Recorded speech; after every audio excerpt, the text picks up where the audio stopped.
Give everybody a chance to get settled.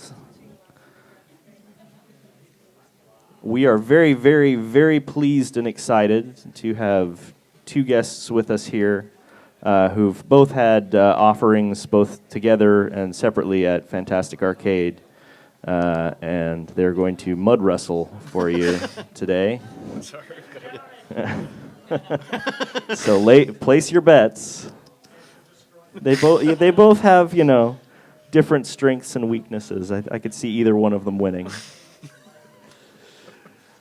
So over on the left, we have David Kanaga, who many of you will know from Proteus, some of other offerings. David's got a really amazing game here called OIK OS Book I, which is a dog opera about cleaning up around the house. And then we've got his words.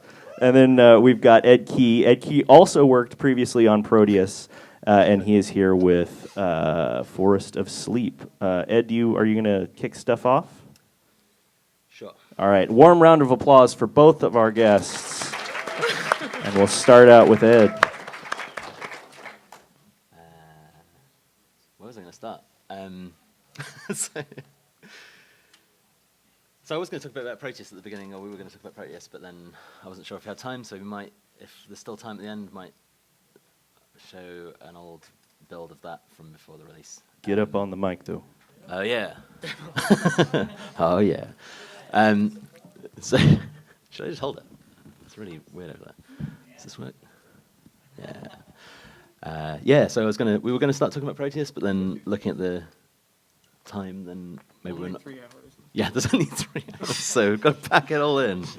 And if we've got spare time at the end, we'll maybe look at an old build or look at some weird old Proteus stuff. We're gonna go to 4:30 instead of 5, but you guys both have tons of time. Sure. Yeah. So we're going to look at Forest of Sleep first, and then OIK OS later because I don't want to be upstaged, or rather, it feels like a hard act to follow. So I bagsied the first spot. So yeah, I'll just start talking about it, I guess. I'm gonna give a little introduction, and we're gonna watch a little 10-minute movie, which is also great for killing time. It's not a movie that's chicken, but we'll watch that in a minute. It's that. So this game came out of originally. I was like halfway through when we were making Proteus, and I wanted to make. I think I was just feeling like I was going to make. I don't know if I can turn around and talk like this. How many of y'all are familiar or have played Proteus? Just show of hands. All right, we know what we're dealing with here. Yeah, do I need to explain it? It's like a weird pixelated. Explain it anyway. We're on stream sure, too. Okay. They probably all played it too. It's like a kind of ambient exploration game where everything's all these kind of like lo-fi blocks of color, and it has a soundtrack by David, which is kind of modulated and generated depending on what you're nearby and what time of day it is, and kind of, I guess it creates this kind of nice flow kind of effect, like a sort of non-realistic sort of immersion. And there's very little interaction with the world other than your kind of presence and position. And it's about, I guess it's kind of about getting lost and absorbing a space without any pressure to do anything, particularly. So yeah, one of the things I was playing around with, like halfway through making that, was making a little prototype about like what's the other side of, I don't know, going for an expedition in the wilderness. So I was thinking about this like expedition planning game, and I made a bunch of prototypes, which I can't show you unfortunately because they're on a different laptop. But yeah, more about like planning resources and avoiding the weather and not getting lost. And then that eventually turned into, after a few iterations, turned into Forest of Sleep, because I started talking to Nikolai Troshinsky, who I should have done a big picture of his face up there. It's still possible, but which was so he's he's born in Russia but lives in Madrid. We were talking about folktales and generated stories, and about how perhaps folktales are a good match for that because they're quite often quite outlandish and weird in the things that happen, rather than relying on like subtleties of human character. They're like all broad brushstrokes and very simple characters. So we started working together, and the game kind of oscillated between this like a FTL in a forest, as we call it. So like a roguelike where you have to get from one place to another, but you get little story encounters along the way, towards being something which is like a pure story sandbox, towards being something which was like had elements of both. And one of the games that I always refer to is 80 Days, which has a nice sense of travel and stories happening, but also you can kind of you feel like you're taking care of someone whilst you're doing it. But yeah, I guess just to kick off, and some people have seen this before, but hopefully you don't mind seeing it again, because so I'm gonna this trick of using up 10 minutes of a talk is going to wear thin at some point. But it's a really beautiful short film called Fox and Rabbit, which is based on a folktale by a Russian director and his team called Yuri Norstein. And we, in Forest of Sleep, this is like one of our main influences in terms of visual language. So it uses a lot of techniques that when I play the game, or when David plays the game, actually we're going to have to swap seats, but that's really funny. It's yeah, you'll notice a bunch of similarities in the framing and the style of animation and some of the gestural stuff and sort of ways of like visually presenting a story. So yeah, let's watch this for 10 minutes because it's really beautiful.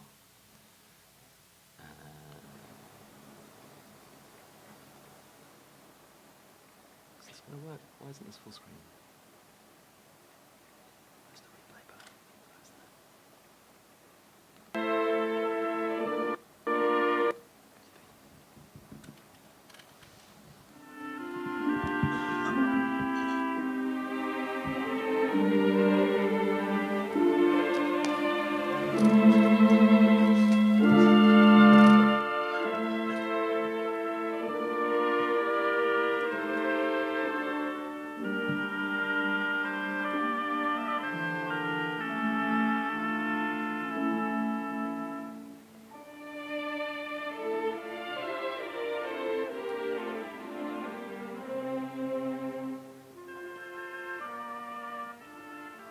Жили-были лиса и заяц. У лисы была избушка ледяная, а у зайца лубиная.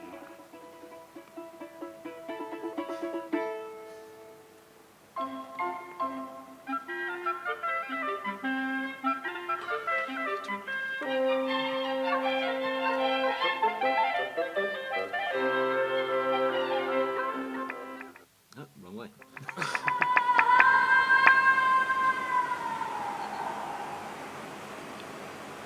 Глядит лиска в ледяное окошечко, да над зайчиком подсмеивается.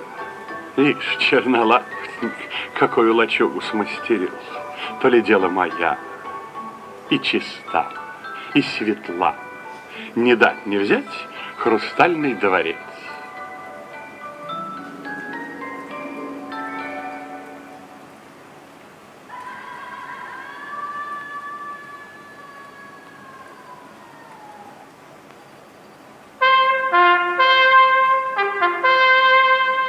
Пришла весна, Лискин дворец растаял.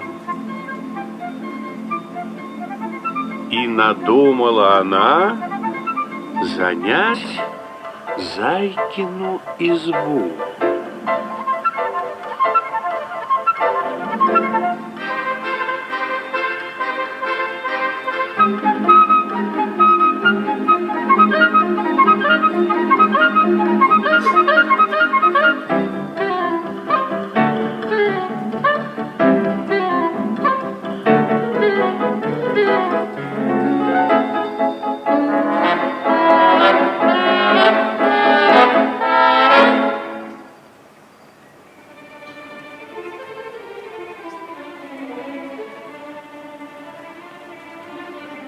Заплакал зайчик и пошел, куда глаза глядят. Повстречался ему серый волк. Здорово, зайка. Здравствуй, волченька. О чем плачешь, о чем горюешь? А как же мне не тужить, не горевать? Была у меня изба лубиная, у лисы ледяная. Лисья изба растаяла, водой ушла. Она мою захватила, да и не пускает меня хозяин. А вот постой, сказал волк, мы ее выгоним. Навряд ли, волченька, выгоним. Она крепко села. Я не я, коли не выгоню лису, зарычал волк.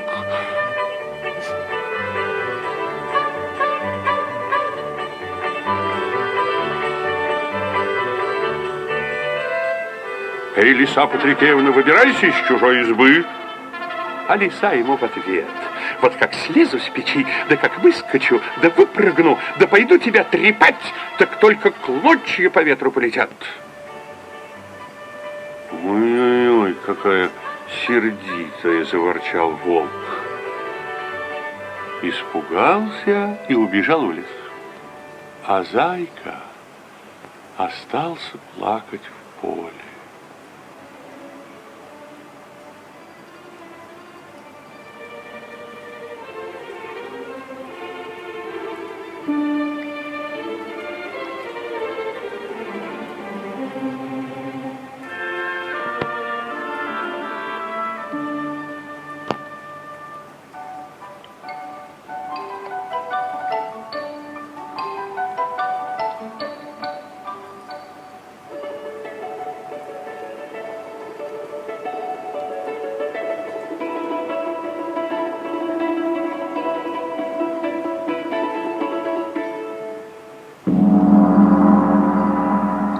Вот идет Мишка-медведь и говорит: здорово, зайка.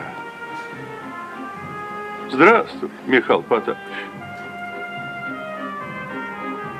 О чем тужишь, о чем плачешь? А как же мне не тужить, как не горевать? Была у меня изба лубиная, у лисы ледяная. Лисья изба растаяла, она мою захватила, да и не пускает меня хозяин домой.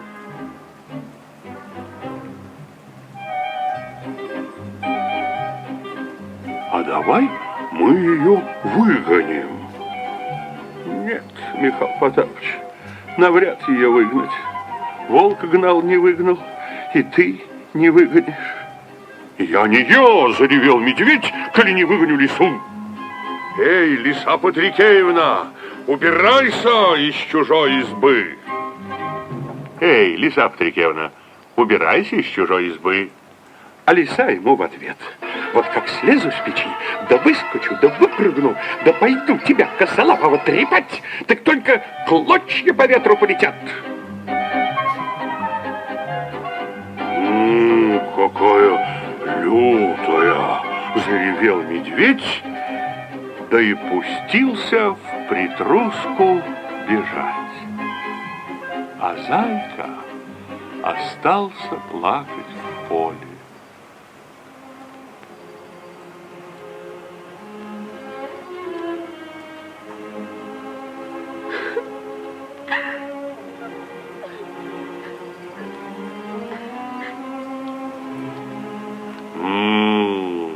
Здорово, зайка.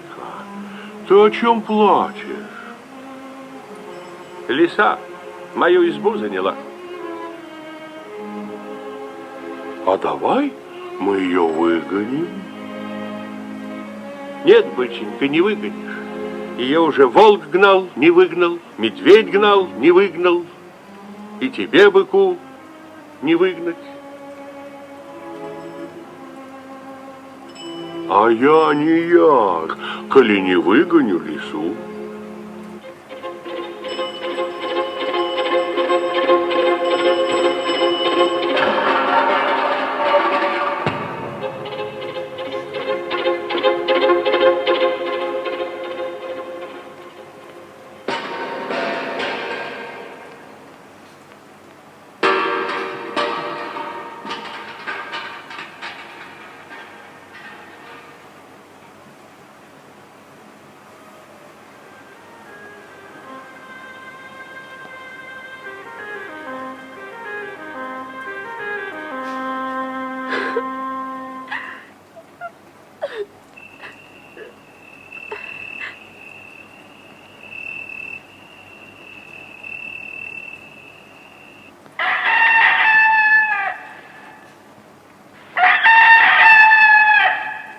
идет петух. Трам-тарарам-тарарам-там-там. Увидел зайца и говорит: здорово, зайка. Здравствуй, Петенька. Каково поживаешь? О чем тужишь? О чем плачешь? А как же мне не тужить, коли с родного пепелища сгоняют? Была у меня избенка лубиная, а у лисицы ледяная. Лисья изба растаяла, она мою захватила, да и не пускает меня хозяина домой. Прум-прум-прум-пум-пум, пум-прум-прум-пум-пум. А вот мы ее выгоним. Вряд ли, Петенька, тебе ее выгнать. Она больно крепко засела. Ее волк гнал, не выгнал. Ее медведь гнал, не выгнал. Ее бык гнал, не выгнал. Где уж тебе совладать? Попытаемся, сказал петушок.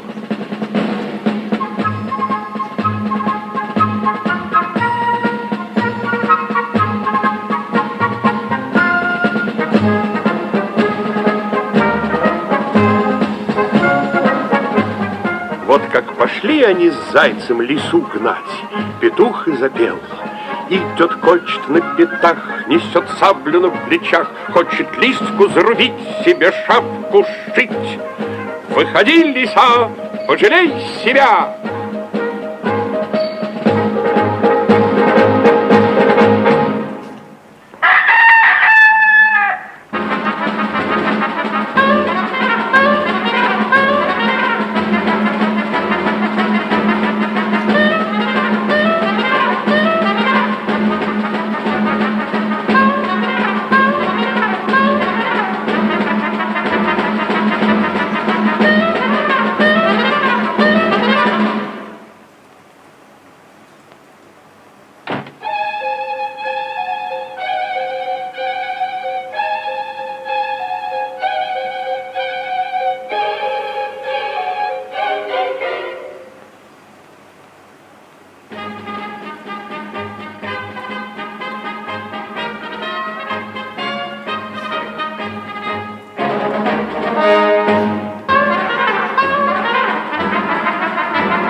С тех пор петух с зайчиком стали жить вместе.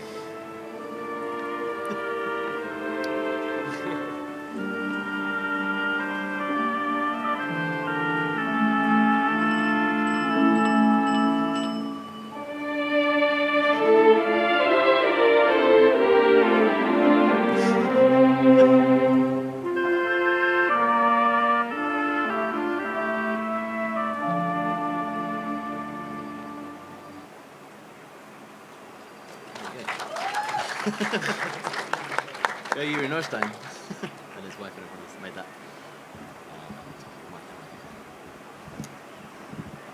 Yeah, so there's a bunch of things in that. I mean, it's obviously fantastic, but there are also some specific things in that we took for the game that you'll see later on, which is the way the border is used as like a literal frame, and the way the scene kind of moves across that border. It also has some great stuff in there that we're not sure if we'll have yet, like the way the characters lean in across the border. Just Ruth, there's just a silly thing there which is fantastic and that lots of people laughed at, which is the wolf's walk cycle, which looks like two people kind of walking along in a wolf suit.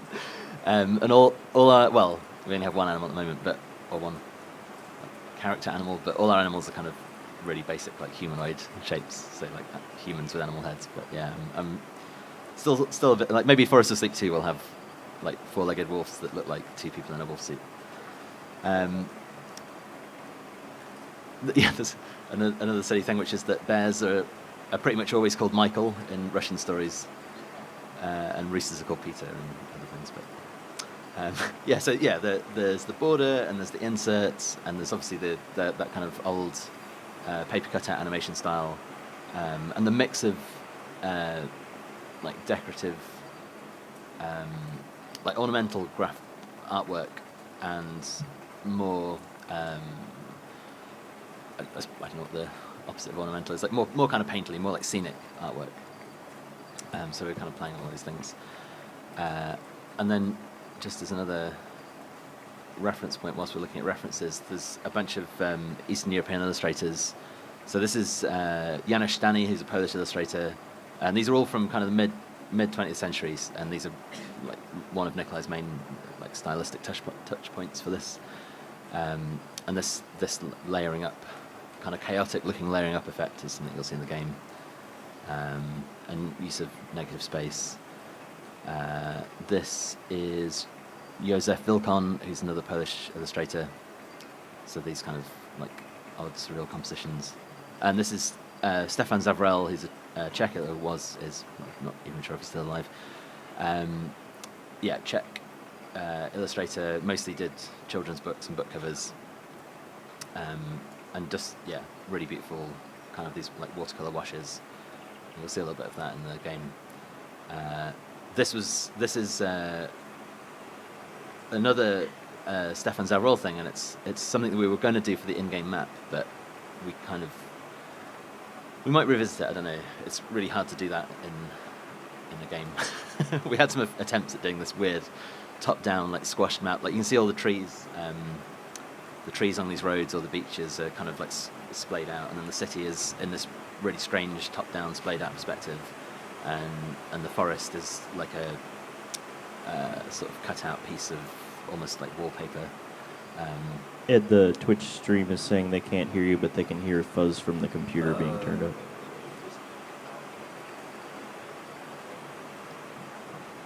It doesn't. I think we just got it cranked. I can turn it down a bit. There you go. And I can also speak closer. Twitch doesn't like it there. Sorry, Twitch. So that is a bunch of references, and then I was now gonna hand it over to David to play the game. I was gonna run it from within Unity, but I'm gonna take the risk and run the slightly older build that isn't in Unity, just because it'll be a bit smoother and we don't get the frame around it. So, hooray, risks. Which one is it? Guess it's I had a Baba Yaga book growing up that looked very much like this, and I wish I knew the name of the illustrator who did it. It was really beautiful. Cool.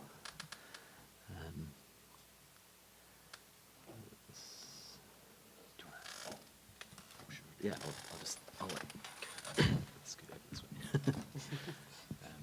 Do you want to bring your mic up? What's that? Do you want to get your mic as well? Oh, sure. Sorry.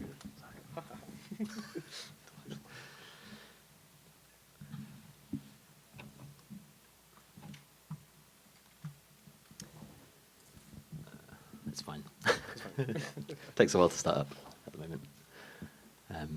Talking about Baba Yaga, that's interesting because when Nicholas and I started doing this a couple of years ago, we were originally thinking of using the archetypes from fairy tales, so like Baba Yaga, Vasilisa, Prince Ivan, kind of Jungian, I guess, archetypal characters. And then I think we realized that we could do sort of semi-procedural kind of random combination characters. You can just stop playing, I guess. And so we, just backed away from doing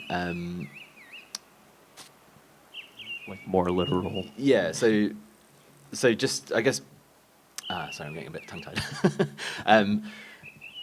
One of the things I want to investigate with this game is like characters that start off completely random, but over the course of a story, you get to know them. They're kind of blank slates at the beginning. They're just randomly cobbled together out of pieces, and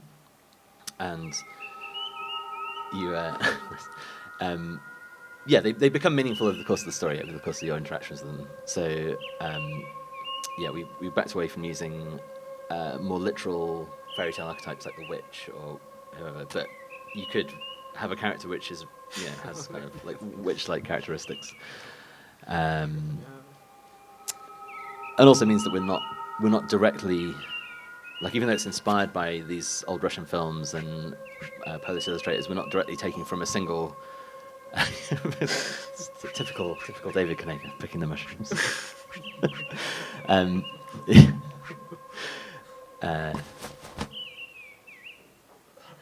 So,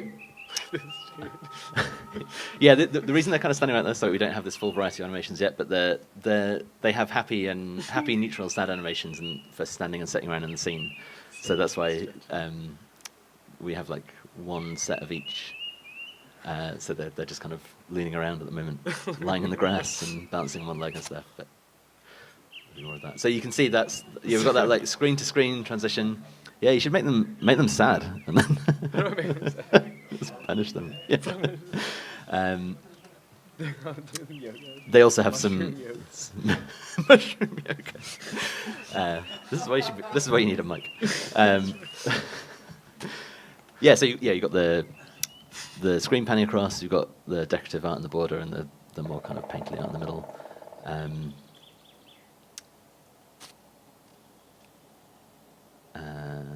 Strange you didn't make any characters at all. And then, so this cooking thing, which is obviously temporary. So Keep going. Stand them up. So I'll explain this stuff in a minute.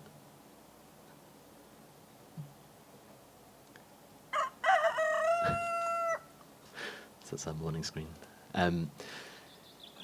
So as well as progressing through a story, and each playthrough will probably take about 40 to 60 minutes, we think, and we'll have a dramatic arc that we'll talk about later. But it's also has this day-night rhythm of, at the moment, it's like 6 turns per day, and then every 6 turns you camp out, eat food that you've collected, or you have this cooking screen, which is sort of weirdly inspired by Mountain Blade, if you ever played Mountain Blade, which is this like open world medieval sword fighting game.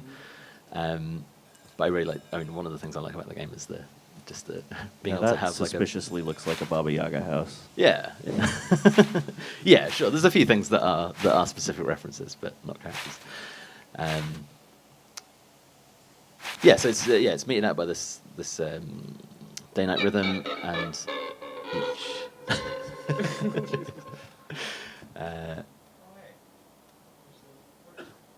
They've kind of been placed in the midst of you, so you can click on them. Click on the hat.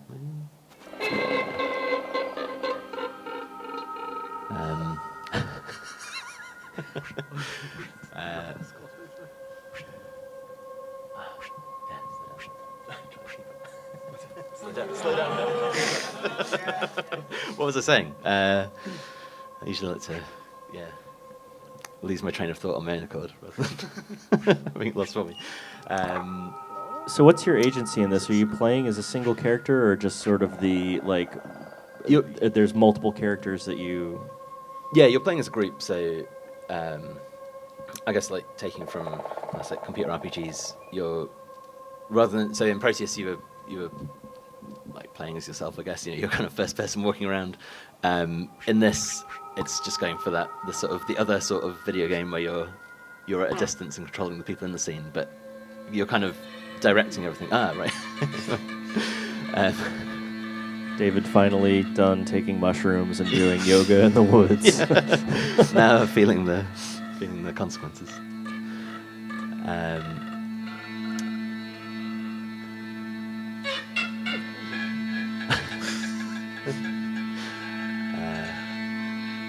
So you're controlling a group of characters. They'll kind of be added and removed to you. So what's happening here is this NPC is telling you a story about another NPC, and is hopefully all this is obviously supposed to be readable in the game, but I'll just commentate it anyway.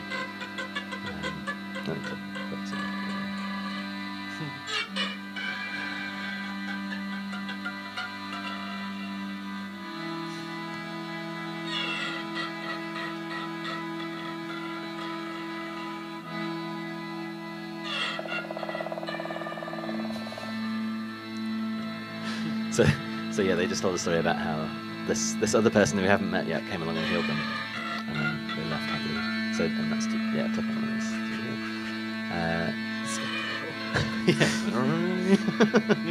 No. Harsh. It's so harsh. Such a bully.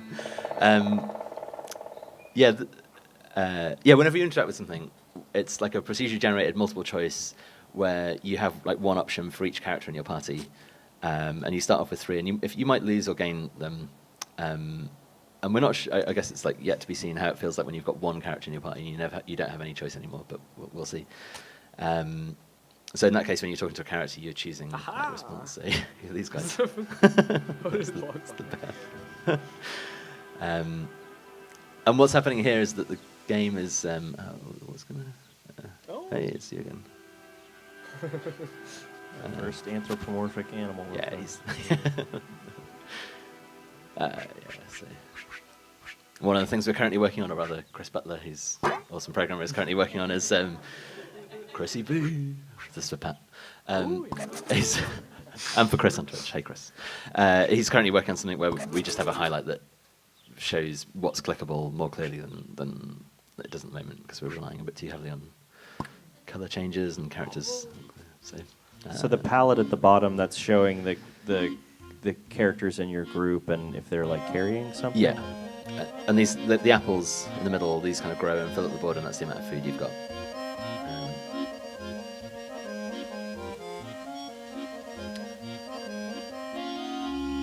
What's he saying?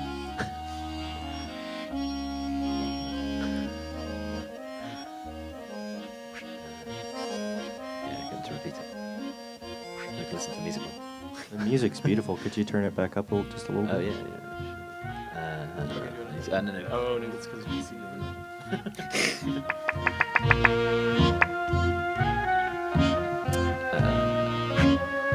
this is.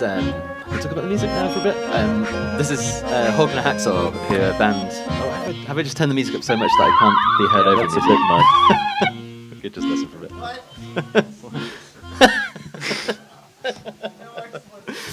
There's like a few specific things in this game that are just like, what? I'll talk about the music in a bit, and I'm going to turn the music down slightly again.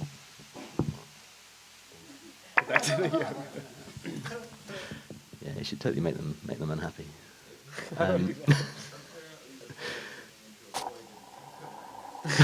That's what happens when you give a bear mushrooms.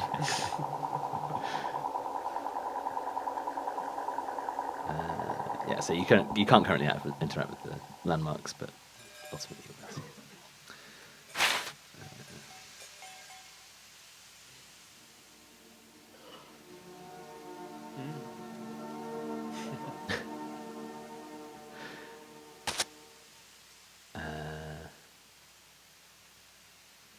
Do something with the cave.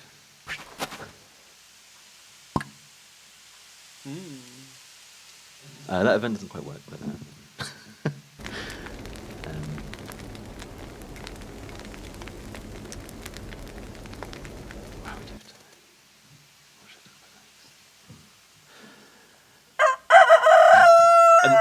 so the rooster in the game there is the band's rooster that they keep chickens, and that was a rooster that we heard one morning, and I kind of went and woke Martin up and said, "Man, we've got to record this rooster and put it in there for the morning screen."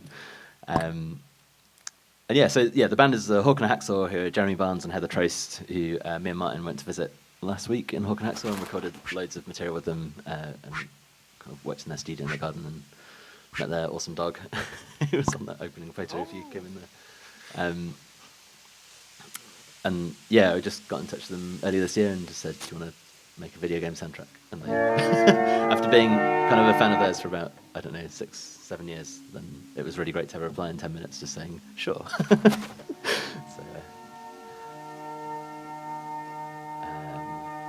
I could talk a bit more about like how the music works, although I'm talking over the music, which always feels kind of bad. I'll let this one play out and then talk about the music.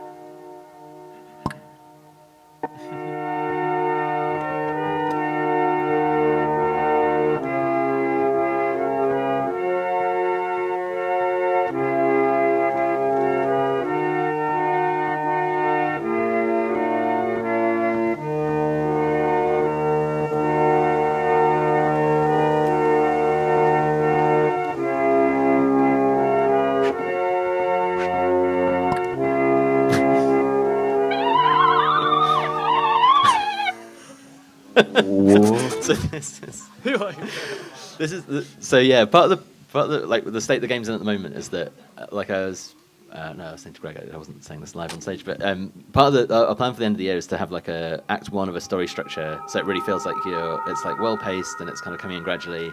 Characters are being introduced, you're kind of interacting with them, and then you're set off on a quest to give you some direction like, of where to go on the map. You get to the place where you're told to go to, and rather than it being the classic video game thing of like, oh yeah, you did the quest, here's 10 coins, it's more like you almost did the quest, but then someone, some element of what you're expecting is subverted somehow. So if you were told to take the balalaika to the bear at the castle, you would get to the castle and either the bear, it would have like a repertoire of events. So we have this kind of modular event scripting system which is running and generating all these things, and that can they can trigger based on whether there's suitable characters available, like suitable elements available, so elements of characters and items and places and stuff.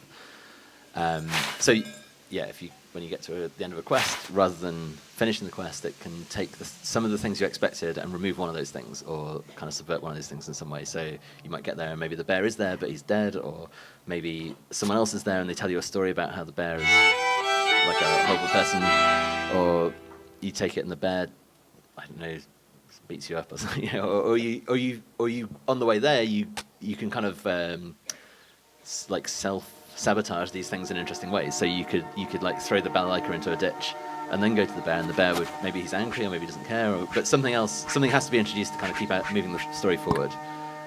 So that's our plan for the end of the year, is to make it feel like a coherent beginning to a story that kind of ends on a cliffhanger after the sort of first act kind of twist or climax. Am I for volume? Can you hear me, or am I drowning out the music, or is the music drowning out me? It's always better for you to talk louder if you can. Okay. Hi. Yeah. Oh God, that's too loud, isn't it? Definitely myself. You can turn the audio down a little bit if you want. Yeah, if you're not comfortable talking that loud.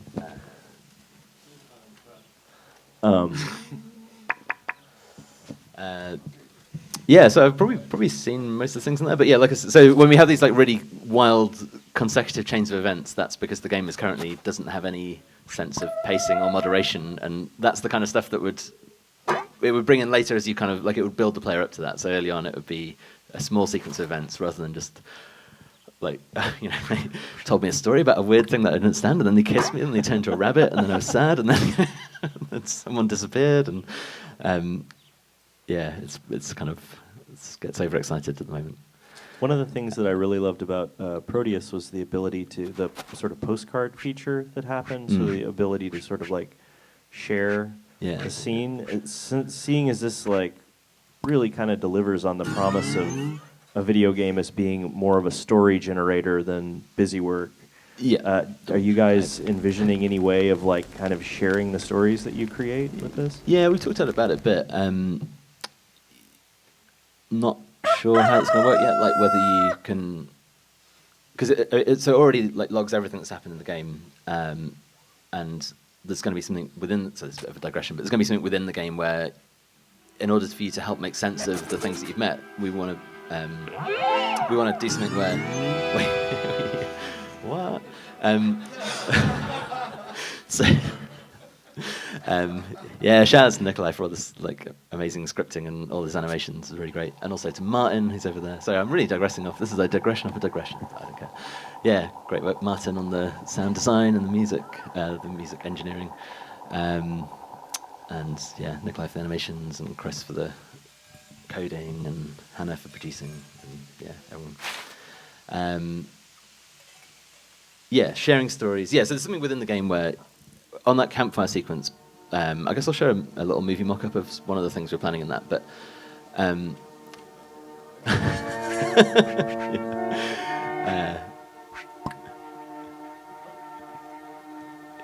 yeah. So something within the game, it needs to be able to like almost like if you're reading a comic with no words in it, or that's kind of I don't know, somehow mysterious. You want to be able to kind of flip back a few pages and think, oh, where did this character come from? So we want to put something in the game which allows you to do that sort of like diegetically, I guess. Okay. Go and kick the mushrooms. And you'll disappear.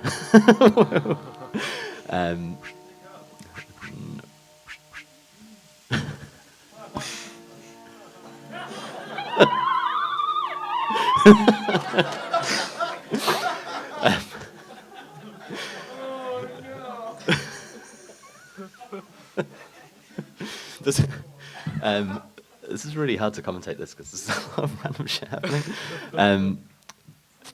Yeah, so once we got those systems, I guess we'll probably do something where you can get to the end. You can either play back the whole story, or you can kind of edit bits of it and share it somehow. Or I guess there's just naturally a way of people will just YouTube it and make their stories and stuff. So, So no storybook printing or anything?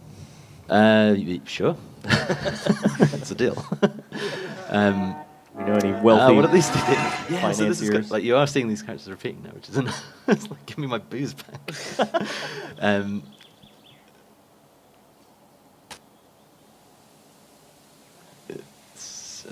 What was I saying? I can't remember. You said you wanted to play a clip, I think. Yeah, let's quit. I'm gonna tear you away from it. Yeah, sure.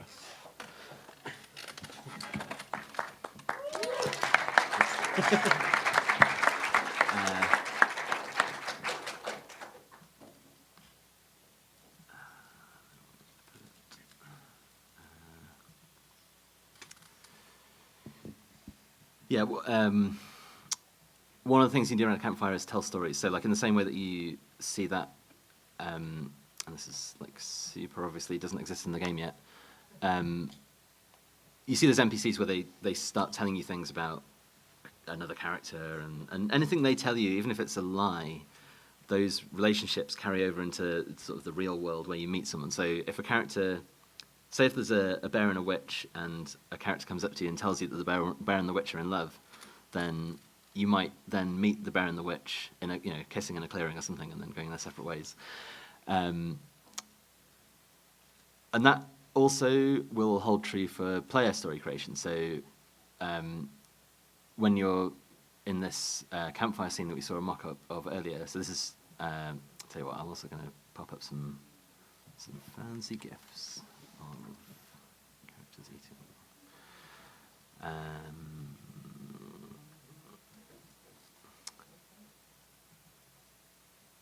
Yeah, so like if you imagine, all these characters are all these primary colors because it's before the recolorization shader has got to them. But yeah, this is a little kid sitting by a fire telling a story.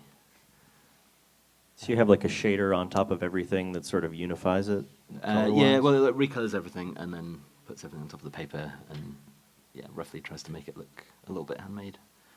Anyway, yeah, I just really love that animation. So. So yeah, you can tell stories, and the stories that you tell are, again, it's like a generated multiple choice thing of, so this is deciding whether to have an early night, sing a song, or tell a story. And so yeah, this is still this like generated limited, sorry, I'm just going to move my chair. Limited option multiple choice. So like as if you've got a hand of 3 cards and you choose one of those cards to kind of play that card. So you're kind of creating a character to go into the story here, or in this case, because this is a mock-up of the early thing, you're kind of telling a story about the future of one of these kids. So you're saying you grew horns, took a balalaika to a place, and did something. And anything all these associations that you're creating here, these links between elements, like between him and the balalaika, the skeleton and the ball of wool or whatever, and the castle and the skeleton, and this interaction and the skeleton. So this is choosing this, and all these little bubbles would be reskinned with the character as they are in the game. Yeah, all those things then carry through to the game, so you can kind of have an effect on the world by telling these little like constrained, limited stories about the world. And that's part of so a big thing of what we're trying to do is give the player a sense of like co-authoring the game with the random system. So and this is something that comes up a lot when you talk about procedural storytelling, is people saying, "Oh, what, you're going to replace human writers with computers?" And it's just, oh no. I mean, there are kind of people, I guess, that feel or like seem to me as a kind of outsider academia to be pushing towards that, or like as an exercise, they're like saying, can we make something that generates stories like a human generates stories? And it's kind of interesting as a academic exercise, but it lacks. There's probably well in danger of going off on a rant here, but but it lacks context, and there isn't like a conscious entity telling that story, so it doesn't really have like personal meaning to it. But what we're trying to do here is, look, someone likes our Facebook page.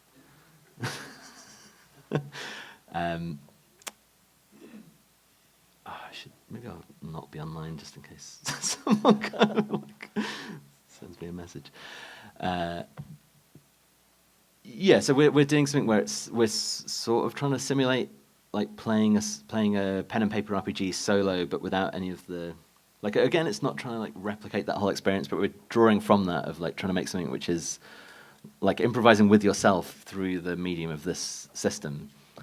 So we don't want to make a story which is just generated and then you play through it. It's more like it's kind of generated by you playing through it. In terms of like the choices you make, like whether you decide to, like you don't have to, like anytime you're given a quest in the game, it's not like a thing you have to do. And it's not like you're given 20 quests at once, like Skyrim or something. You're given a limited sequence of things, and sometimes you're given them as distractions, and sometimes you're given them as like this is like setting your direction that you're going for, like taking the ring to Mount Doom or something. But you don't have to do any of these things. Like it can be a story about someone that doesn't do what they're told or something. Or the idea is for the player to be able to kind of cause mischief within the system, and for the game to take the things that they've done and use the associations that they've created to give something back to them, which isn't necessarily a thing that they predicted, but at least kind of respects and like builds on the thing that they did. What else was I going to talk about? Seems like all the best procedurally generated artwork is really a partnership between a person and a system, rather than just a system churning stuff out. Yeah, so. totally.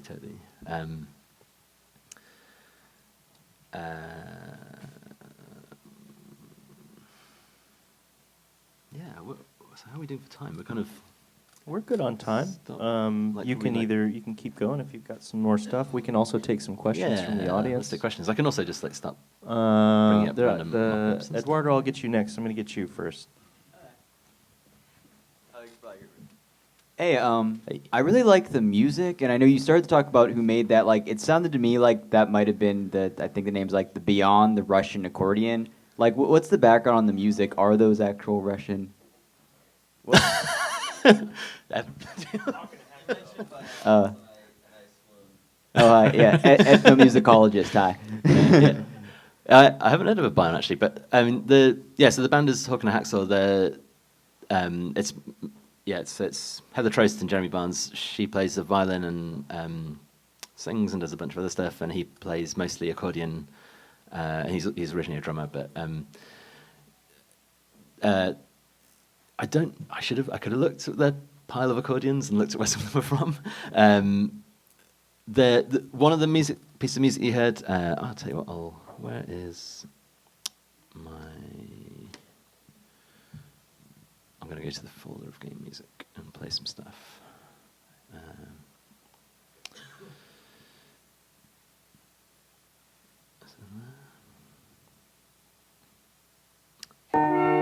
So this is an old pump organ, which we also had in the game.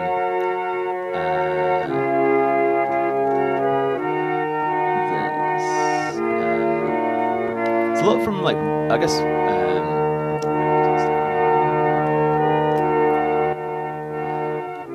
a lot of it's from, like, their influence is more from, like, Roma traditions and, like, Bulgarian, Hungarian, Romanian traditions.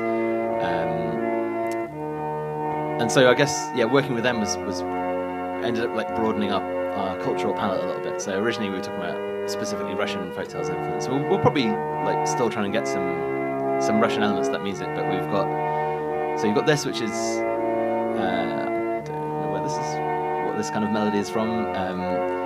There's this amazing combination of a small hammered dulcimer from, I think it's from like Iran and Persia, and violin, but I'll play a little bit of this because it's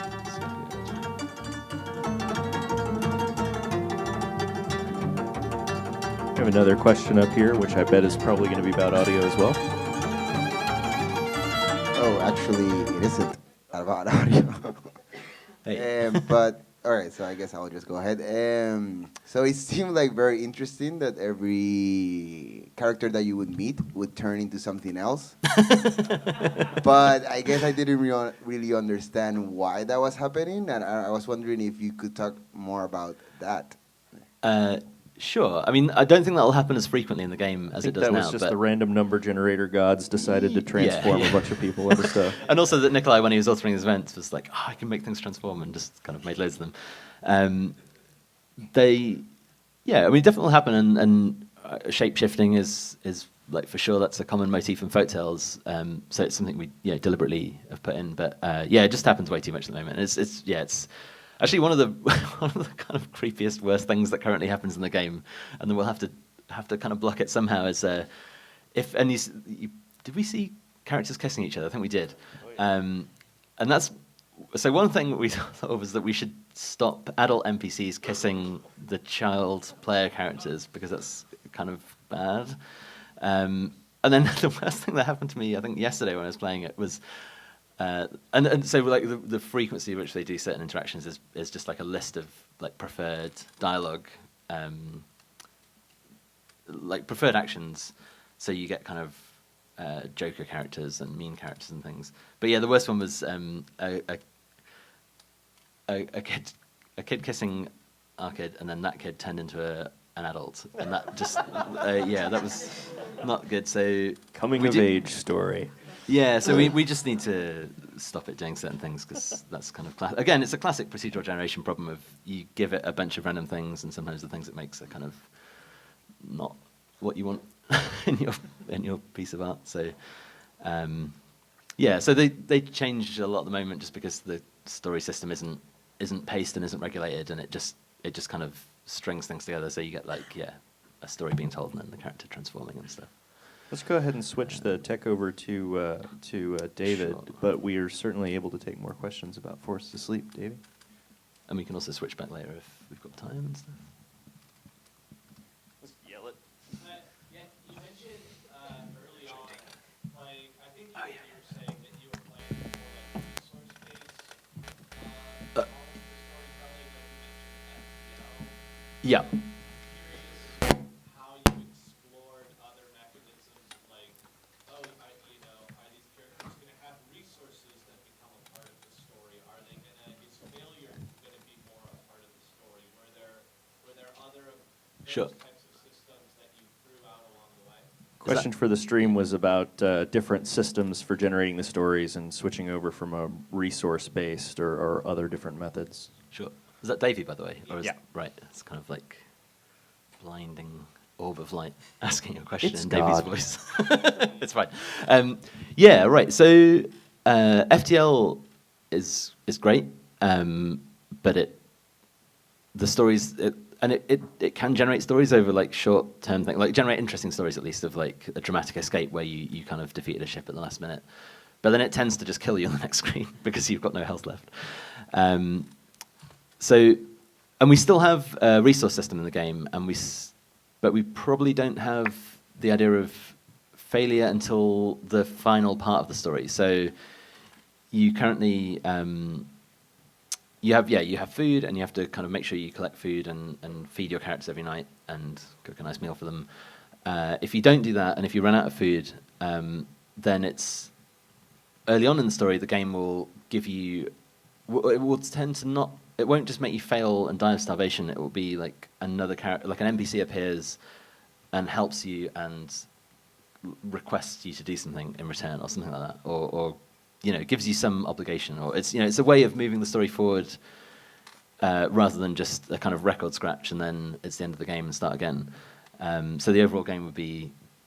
Obviously, if you keep if in multiple playthroughs you keep inadvertently exploring the same area of the story space, which is the area where you have no food, then you're going to get more. That's kind of a fail condition if you want to explore more of the space of possibilities. But you can also fail towards the end of the story, so that would still then like fit a proper. And I always do this like story structure whenever I'm talking to people at this game. So this is like from screenwriting, I guess, and having like an initial ascending action, then a kind of climax, and then a descending action or something. I don't know. I'm looking at one. I'm sure he knows better than me, but yeah. So towards the end of the story, it's like if the party fails and then the hero succeeds for them, or someone that they've met resolves the story for them in a specific way that doesn't involve the player, then that's what our intention is, to like always to have a full narrative arc. So you could potentially fail, but I guess our hope there, even if you fail towards the end of the story, is that you've still succeeded in playing through and generating an interesting story, even though it ended on a downer. Does that answer the question? That's one of the things that's probably most exciting to me about this game is that, I mean, one of the problems with games traditionally is that failure is seen as, you typically you want to backtrack. If you failed, you're not progressing through the story. But in traditional drama, I mean, a character dying, that's an important part of the dramatic arc. So getting players to not feel like they have to, oh, I messed up, I'm going to miss out, I have to backtrack, it's a real trick. Right. I think Evan has one more question. I'm curious about what sorts of touchstones, whether successful or unsuccessful, in this area of sort of procedural narrative you drew on. And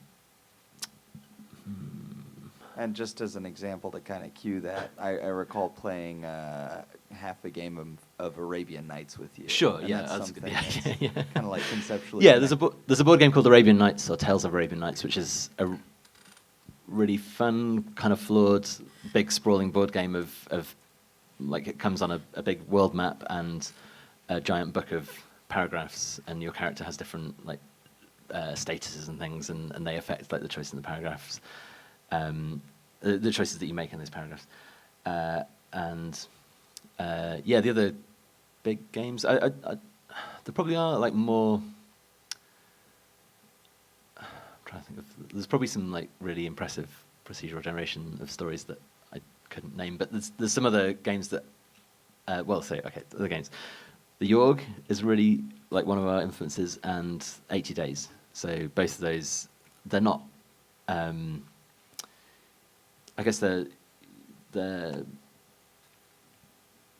not generating something from nothing, but they're really beautiful systems of connected series of events, and really fun to play through, and lots of like events get threaded through them, and just 80 Days in particular, I think, just because you get a real sense of a journey that goes from beginning to end, but on that journey you can do all kinds of strange things and take diversions and make it a story about like Phileas Fogg and Passepartout getting stuck in an opium den in Hong Kong, and like you can have points in the story that feel like downers, but are just part of the arc of it.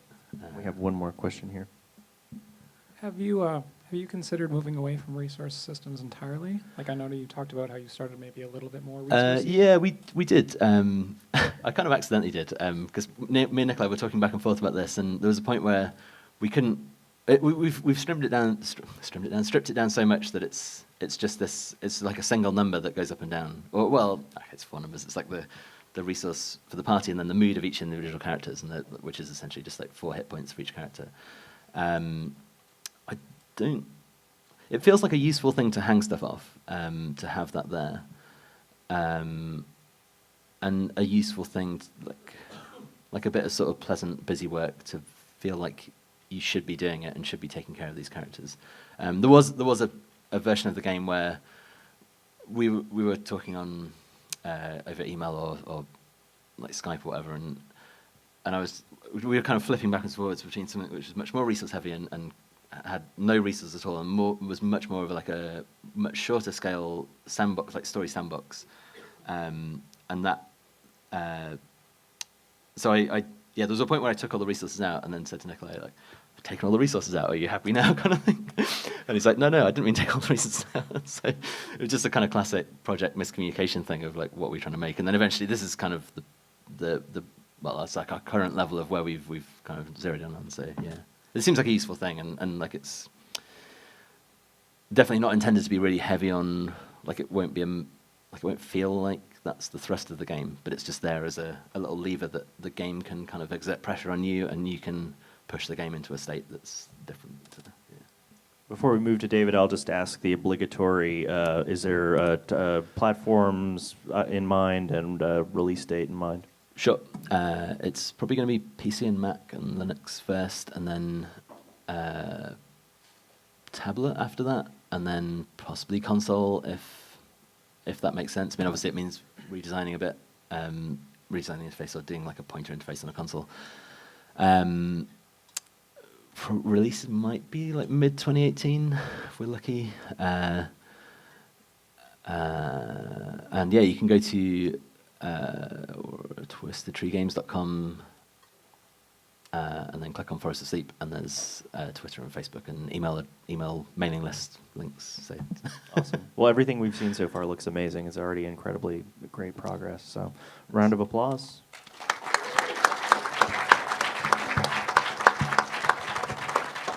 All right, David. Okay, hello, I'm David. Thanks for having me, Wiley. And this is very exciting. This is the first game Thanks for I've coming. thank you. First game I've kind of done on my own, kind of not. Fernando Ramaggio, who I did Panoramical with, made me these amazing tools that have sort of allowed me to build this game. Let's see if there's examples of what it looks like. See, I just choose, it's sort of like ready-made if-then statements. You know, if you're inside of a collider or whatever happens, you press a key, you choose such and such, and you blah, blah, blah. You can choose all kinds of events. That's what I'm working with. So I think why I was really stoked about this, about working on this project, is like when I've been making music a lot, this has sort of inspired how I think about games and the games that I want to play. And I'm like fascinated by the idea of like constant invention or constant transformation, which are often like really simple sort of mechanical gestures. So for instance, I've highlighted this beat here, and I just like move all those one step to the left, and now you've got like a different beat. Or, you know, do just a part of it.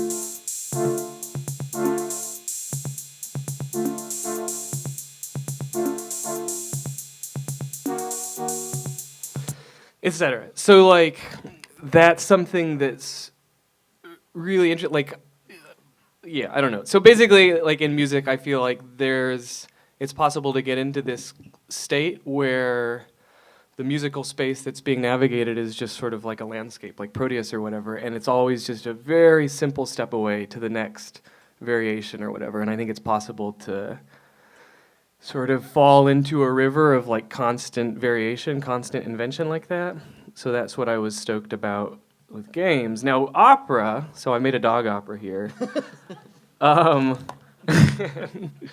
This, I think I was working on Panoramical. When did I get into opera? Basically, I got turned on by the word opera, which means works. It's the plural of opus. And why was that so exciting? I don't know. I think it was the inverse of the word play, and I was starting to have like money anxiety and stuff, so I thought play was sort of like a bullshit kind of way to talk about. It's like a little too utopian for me or whatever. So I like the idea of framing game stuff around works. It was like darker. So question, is works, is that the same thing as plays, or is that the inverse of plays, whatever. But so it had this idea of work in it, and then it also had this works. The S is a really big, important part of it. So this like formalized the idea of a kind of like, I call it like formal pluralism. You know, a couple years ago, I think with Proteus, there was a lot of talk about like, what's a game, blah, blah, blah, and then people talk about formalism and all these things, and that was something that I was always really excited by. And then it became kind of like a reactionary thing to talk about formalism, and that was like kind of exciting too, because it turned into like a war field or whatever. But also very, anxious and everything. But so formal, opera gave this idea of like formal pluralism. It's like, yeah, totally about formalism, totally about work.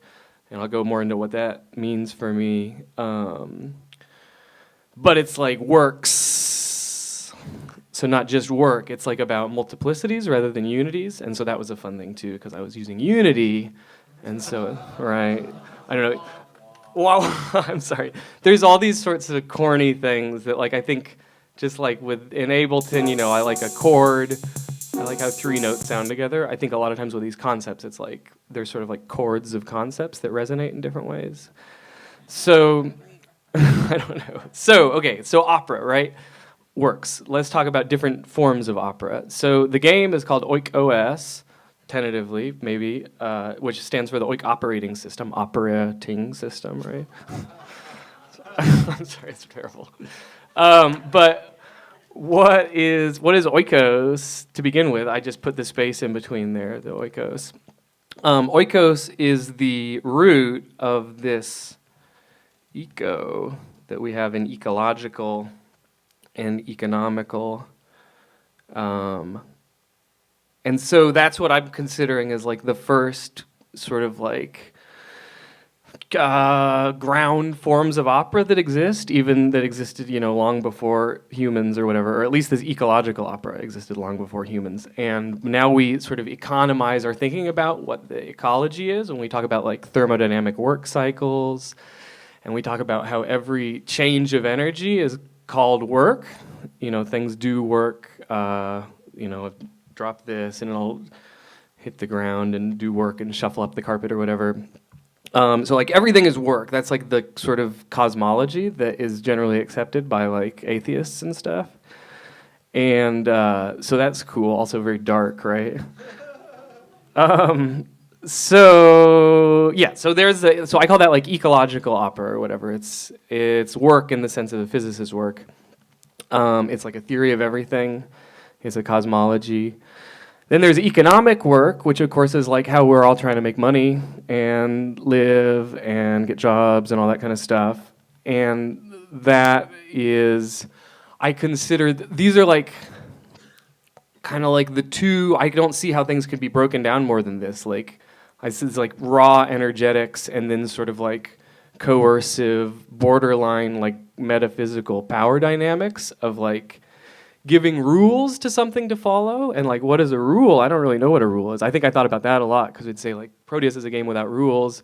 Well, what is a rule? I still have no idea like what that actually is, sort of in a physical sense, because it's obviously like a way of sort of controlling another entity. A rule is like a task, they talk about tasks in computing. But a rule basically is like you're wanting to like exert like total power over another creature and have them behave mechanically. So that's like economic work, which is also very dark. So opera, but we normally know this term opera as like a musical genre or whatever.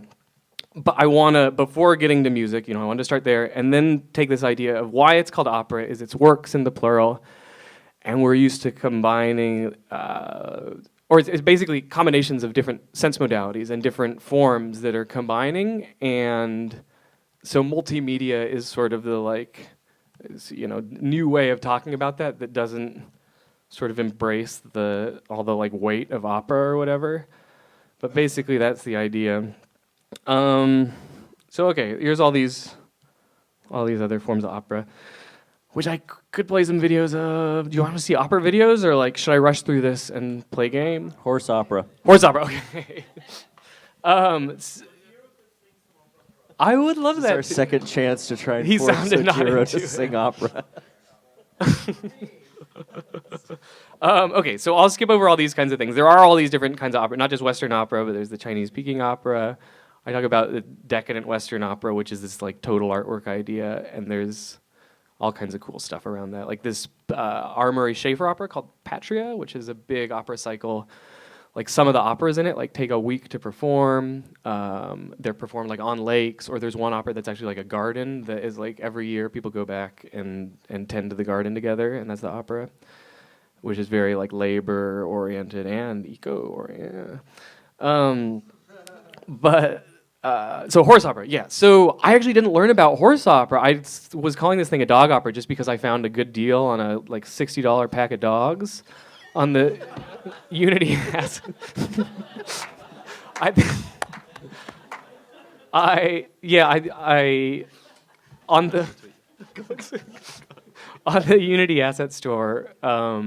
And I'd wanted to I was like, Fernando, Fernando had just first showed me how to use Ben Esposito's first-person drifter. And so I started with that and stuck like free assets in. And then I was like, oh, I can buy these dogs. So I got the dogs. But what's cool, so horse opera, I didn't learn about it for like a year or whatever. But horse opera, I learned about it because I was looking up space opera. What is this? Like Star Wars, Flash Gordon, and all that kind of stuff. And it said space opera is not derived from the musical idea of opera. It's actually derived from horse opera, which is like a genre Western singing cowboys, which I still haven't found like a whole horse opera movie. But that's the horse opera genre, and I think this is fascinating because horse opera resonates back if we go to our eco forms. Horsepower is the old name for like watts, which is how much work is done in a given period of time. So it's like work plus time equals horsepower. And then, we talk about labor power or whatever, which is the economic sort of mirror of that. So yeah, horse opera. Anyway, so one more boring theoretical thing. John Conway, who people know for the Conway's Game of Life. Yeah. He has a book called On Numbers and Games. And about a couple years ago, I kind of like gave up on like trying to learn about this stuff, but I was like trying to learn about game theory, see what that was all about. But I read this and I was like, all right, I'm done. That's all I need. He has this axiom in that book that says if L and R are any two sets of games, and a set is like a collection. It's like a pluralism again. It's an opera. A set is a bunch or whatever. Two sets of games. So if there are any two operas, there is a game that is defined, and you say this, L such that R, so that opera number one, opera number two, there's an opera that exists because of those two elements' dependencies on one another as adjacent form. Okay, so I don't know. You can tell I didn't learn much game theory. Anyway, so I thought that was very interesting. He uses this book to rebuild the real number line using games, which is a pretty trippy idea. But it's really cool because it sort of breaks it down to this like radical kind of pluralism that you can combine any two games and create a new game. So that was sort of the big idea going into it when I was like, all right, I'm done. I wanted to stop reading like nonfiction stuff, trying to learn that because that was like stressing me out. And so I started working on this, working with Fernando's gorgeous tools and like reading fiction and immersing myself back into the spirit world or whatever, or demon world really, probably more like. So I guess, does Ed want to play? Or any questions about theory first? So many Seems questions. straightforward. Okay. We've all if anyone likes like heavy philosophical stuff, that's. I mean, I hate puns normally, but this is like a good kind of like putting puns to work or something. But yeah, did you read Douglas Hofstadter? So yeah. He's really into puns and kind of this. Could you repeat the author name? Douglas Hofstadter. I couldn't spell it. Yeah, there's two books. There's I Am a Strange Loop and Gödel Escher Bach, and both of those are kind of use puns in a similar way. So I was just curious how much you'd read those, but yeah, cool. Yeah, I remember reading I Am a Strange Loop when we were traveling around at Game City, I think, right at the same time. But yeah, Hofstadter, good stuff. Oh yeah, okay. So I guess Ed will play now. I might interfere sometimes, and Sure. yeah, okay, just to select where to go. So I'll come around that side. Okay, yeah. And do you want to play with a mouse or the trackpad? I'll put them. Oh, okay, cool. And really, I guess people could just like interrupt. What's that? Oh, yeah. Yeah, feel free to interrupt with questions. Yeah, if anybody has questions while Ed's doing his playthrough. Because it's a very like linear kind of game, so in order to encourage playing it afterwards, it'd be nice if it was like, covered with people talking and all kinds of distractions. Just ruined. Ruined. Yeah. Do you take inspiration from your own work? Like, for example, do you like have a tendency to like reuse some of your ideas that you've used for like your other works that you've made Oh previously? yeah, pretty much exclusively. Yeah, like even this Oikos thing. Like I think I had been turned on by like the theory of that, and it's kind of silly that it's somehow a dog opera now, but that's just like what I was thinking about. So that's what was around, I guess. Dog operas and Mac OS 7. And You got another question? yeah, not exactly. Sorry. Should Actually, two things based on things you said. If you do want to find some old horse operas, do you know Gene Autry's movies? I've seen that. I don't know the movies, no, but he's a singing cowboy. Like, yeah, huh? South is the. I think those are like a crowd. I don't know if that's what you're thinking of. Yeah, But, I think so. The other thing, an interesting experiment is with space opera. If you've ever seen it, when they recut Alien, when Ridley Scott recut Alien, one of the things he did was to try and make it less like a space opera. So like the shots weren't as long and the pacing was all different compared to the kind of slow shots of ships and stuff like that. Cool. That's all. Yeah, he took out a lot of the singing too in that cut. Let's get some more volume. get some Yeah, crank it. in space.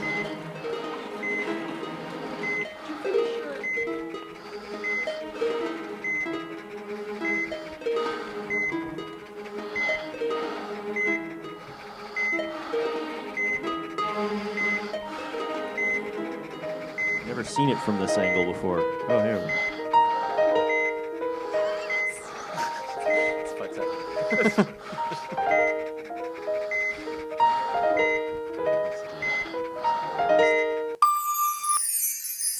Sure. We know where we are with WASD. No?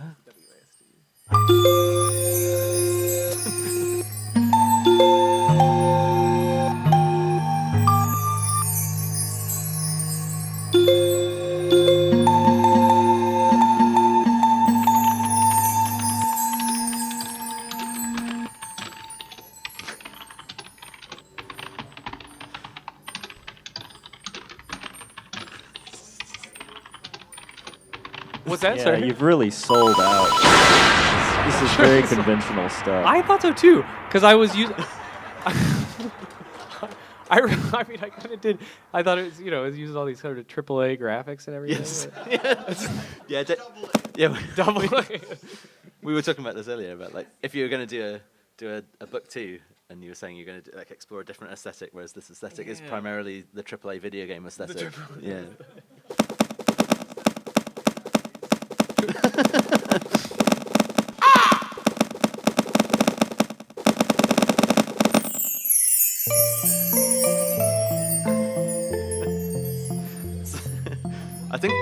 I think last time I played it, I went in here. You played.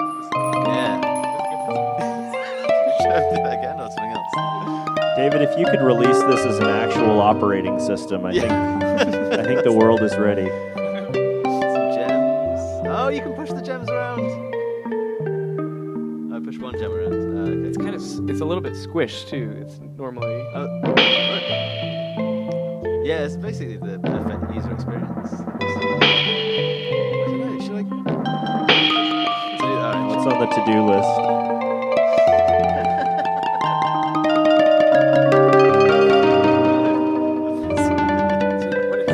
I need to reduce the transparency on that, but if you click on Celine MP3, Should I go there? oh yeah, that won't. Yeah, you can play with that, and then you can press the number keys to surf around it a little bit.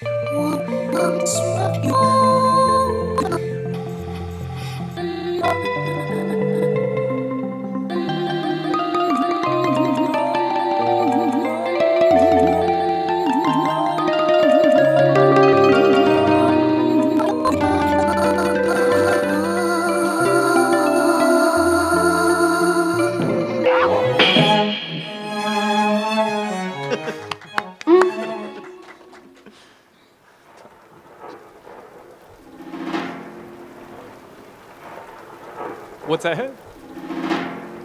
Oh, this Orb Effect is thank you very much to Fernando for this. Applause for that. It's very- I do enjoy it. Yeah, I love it. Okay, lots of walls of text. Let's skip this. You'll have to. Well, yeah, we shouldn't read through this, but I mean, yeah, yeah. If you like that, you'll love this. What I really like about this is like it's a massive load of exposition. But then if you're bored of exposition and you don't want to skip it, you can just kind of play around with these things on either side, and then it's just I think it's a really considerate design. Yeah, there's a lot about dogs, a lot about objects.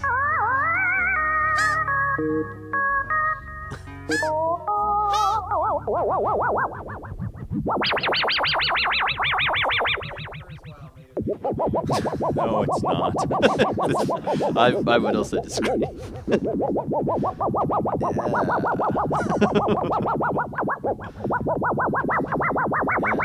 Yeah, you can get a lot of enjoyment out of these screens without reading the text. Yes. Yes. I love the way this builds up. This whole text. The Shandy's wiggle and everything. It's fucking...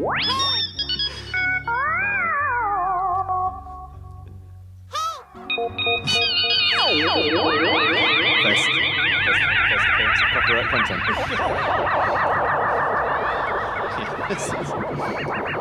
Yeah, we also realised when we were talking about this and playing it earlier that there's some shared elements between our two games. So there's a well, we don't have chicken in the game yet, but there's a fox and a rabbit and some dogs and yeah, other animals.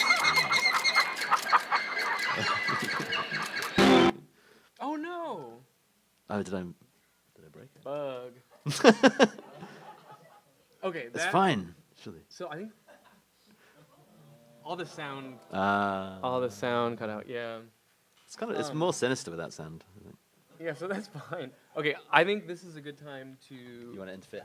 interfere, and we're gonna go to the table of contents because this is near the beginning of the game, so you can, when you play the game, this is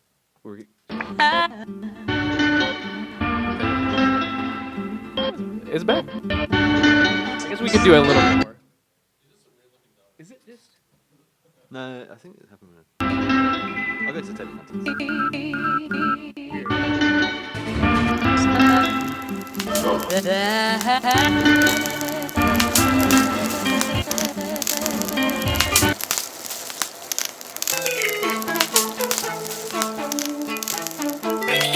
So if you find yourself at the table of contents, you have to head west.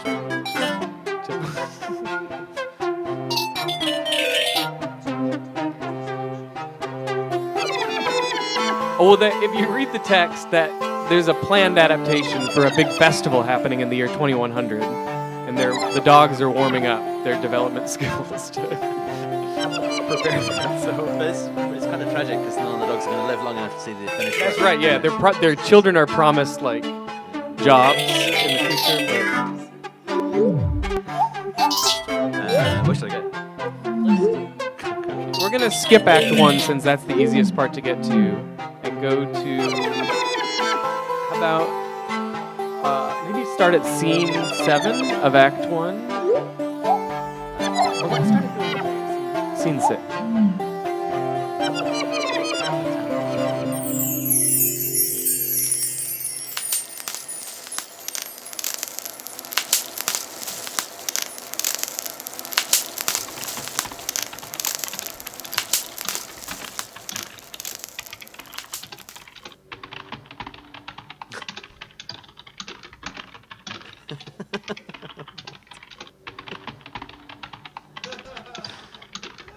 Okay, we don't need to read all this. Is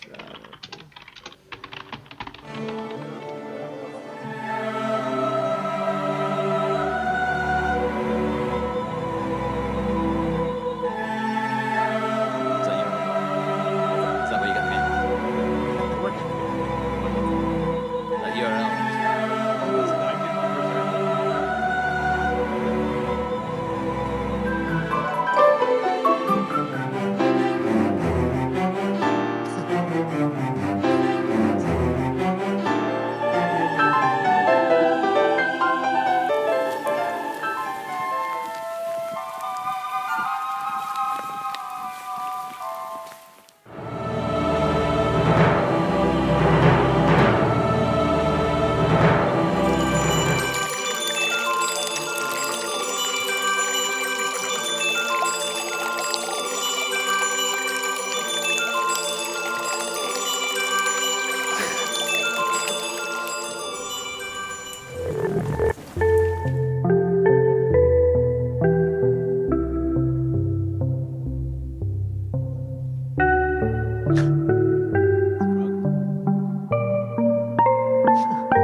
Favorite chords? Opera and oikos. I don't know. Favorite dog? I had a dog when I was a kid that was a mixture of a golden retriever and an Australian shepherd, which she was wonderful. I want to breed that kind of dog again someday. Or fine. I don't want to populate the world with more.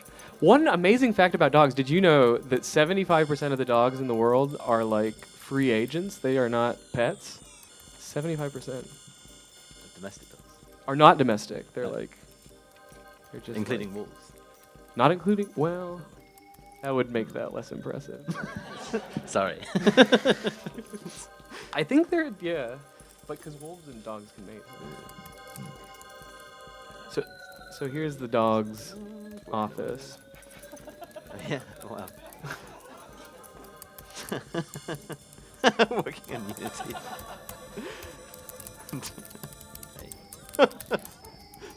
Favorite dog asset. I like this one. Some of the dog assets don't animate, so I don't like those ones as much. But Sorry. I was just gonna I think I played an early build of this before it was called Dog Offer, when it was just like a dog running around in a landscape, and it was like a first-person controller. But then you look down, and you realise that you're a dog. But you realise kind of by looking down through the top of the dog's head that you're actually playing a dog.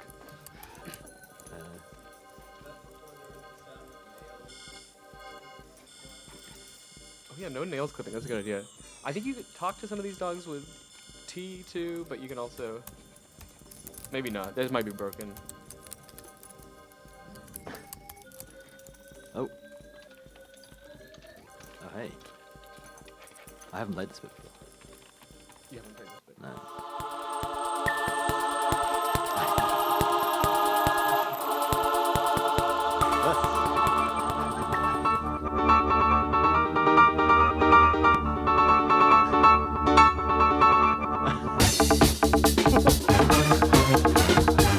Some children's music.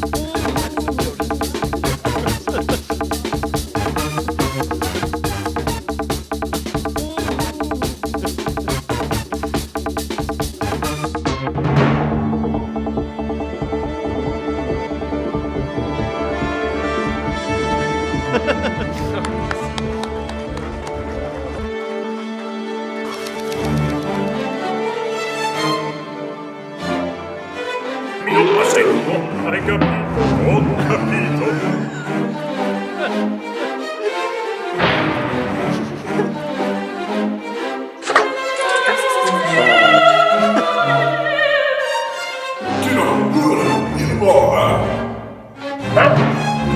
Cari amici, buongiorno.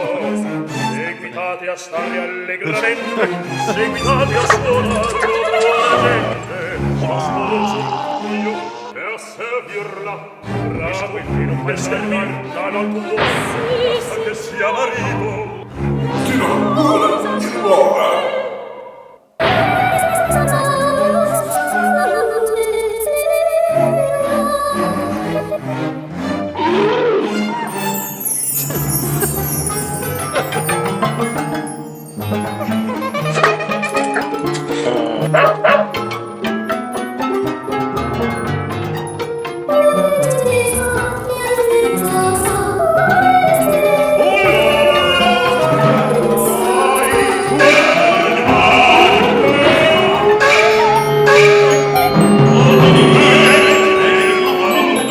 Ed is controlling the rhythm of this. That's why it's a violent.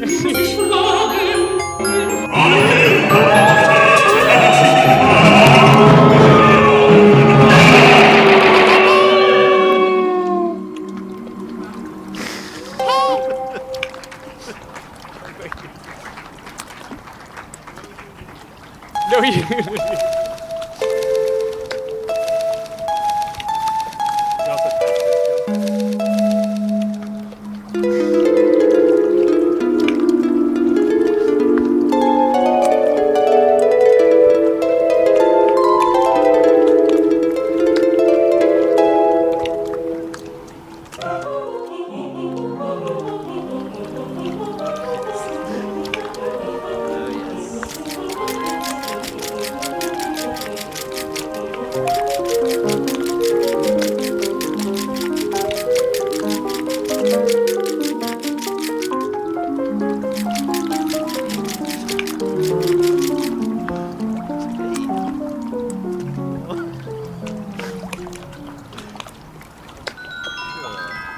Those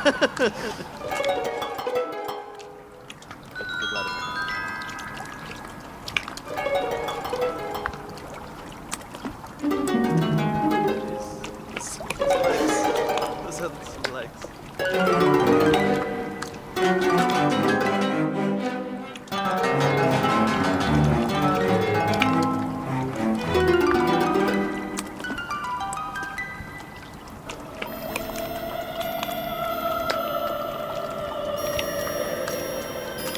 So one of the things I was kind of trying to go for, right now Ed's controlling by, the dog follows the cursor, top down, but it goes between that and like WASD controls, trying to shift perspectives around, kind of just like in a story that could shift between first person, third person perspectives.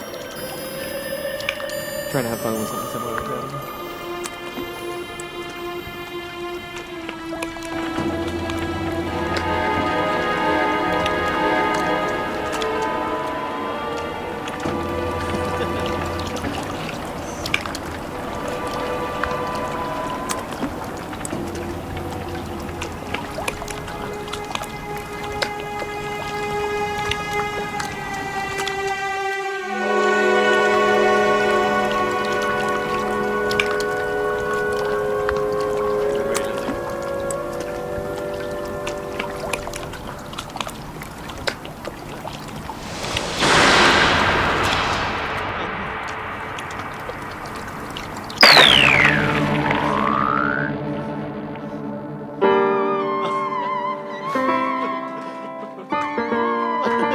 I did it wrong.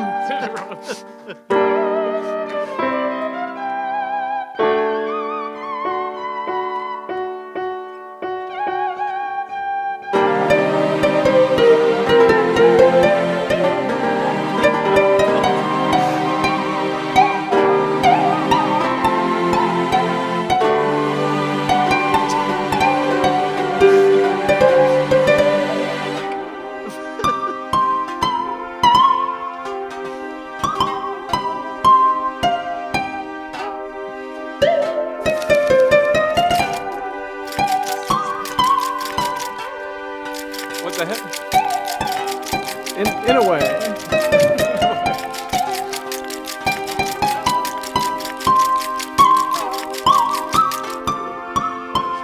Yeah, sorry, this cutscene can't be skipped.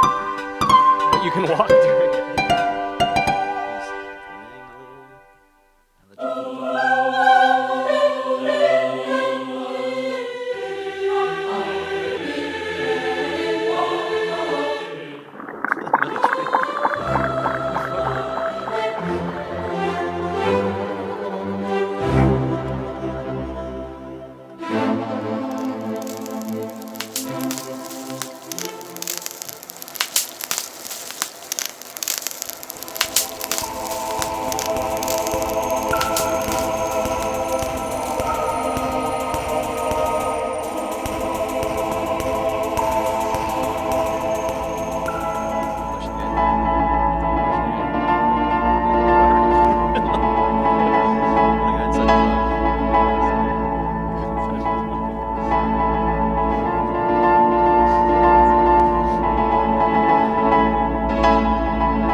This game. Oh yeah, this is standard thing. Sentinels, sure. I was wondering where the Sentinels.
One of the features, you can always go back to the table of contents if you get stuck or whatever, and you can go all the way to the end of the game. Just like a book.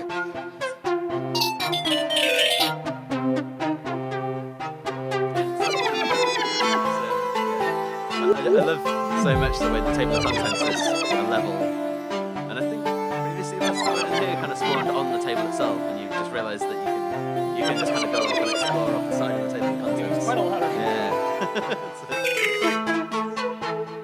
I'm sorry? Oh, is that 2 years? Maybe? Been working for 2 years? A little under that, maybe?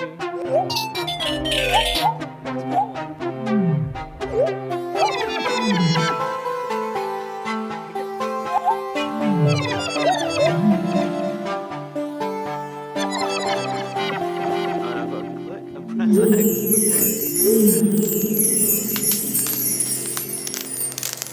This is a lot later in the game here, but...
All the animals are trying to unionize, but the dogs don't want to because they like to work, as we all know dogs love to do.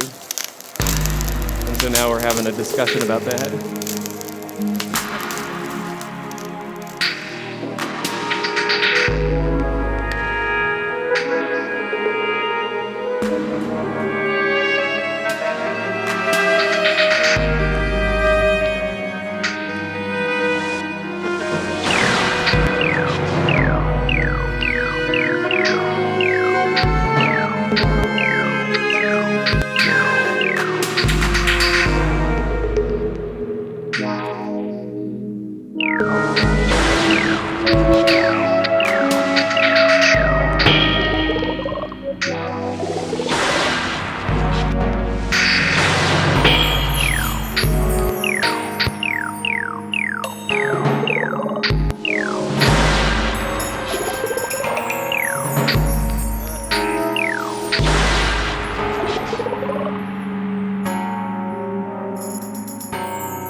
We have a question from the audience. Oh yeah, question.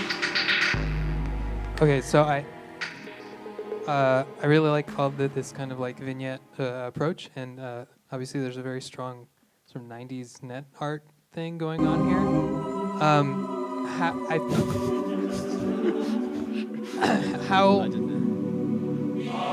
How do you decide the scene that like feels the way that you want it to?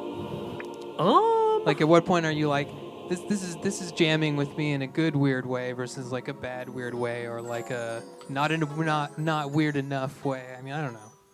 I'm basically trying to make it as normal as possible. I thought you might say that. So like, I was gonna say, doesn't seem that weird. yeah. So I don't know. Yeah, I mean, I get set stuff in there, and then like, usually set a lot of things in there, and then just try to make it feel kind of tidy and easy and normal. But it's a struggle, so that doesn't always happen. But I don't know. That's hard to say, because that's like a question that would be applied to music and things too, and it's a very much like, I think, an intuitive part of working that I don't have a very strong like verbal grasp of that. But it's just sort of like getting in there and doing the work.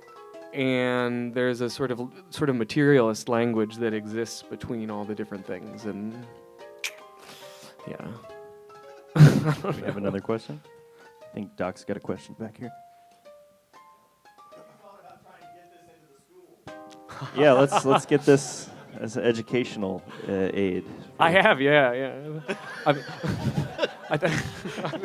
Well, I think that, it has these different copyrighted assets in it, and there's different, like, I think it's fair use because it's all pretty recontextualized. But things are especially considered fair use if it's for educational use. So I got to weave in more sort of pedagogy into it, I think, and that's a big goal, if I can get more financing. Got a question from Charlie. So with all the high water levels, how does the theme of like global warming and shit fit into all this? Yeah, well, here, let's go to a new level. Yeah, you were talking about thermodynamics. Right, yeah. So if we go to the table of contents, right now we're in the snow world, which is, of course, the like total like wet dream of global warming fear. So that's I guess there's sort of these like eco themes are in the background. One of them, which is why there's like these themes of like work and heat, basically. And so if we go, there's a chapter in Act 2.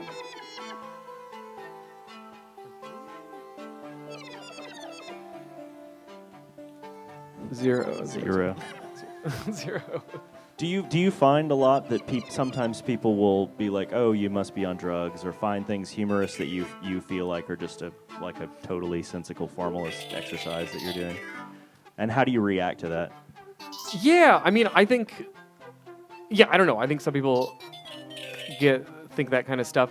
I'm not too worked up about it, since I feel like I've enjoyed a lot of like psychedelic music or whatever. And clearly, like I mean, this has a good sense of humor to it, and I'm sure you find a lot of it funny too, right? Oh yeah. I try to take it dead serious because I know that, or I think that it's kind of funny too. I mean, I think that's,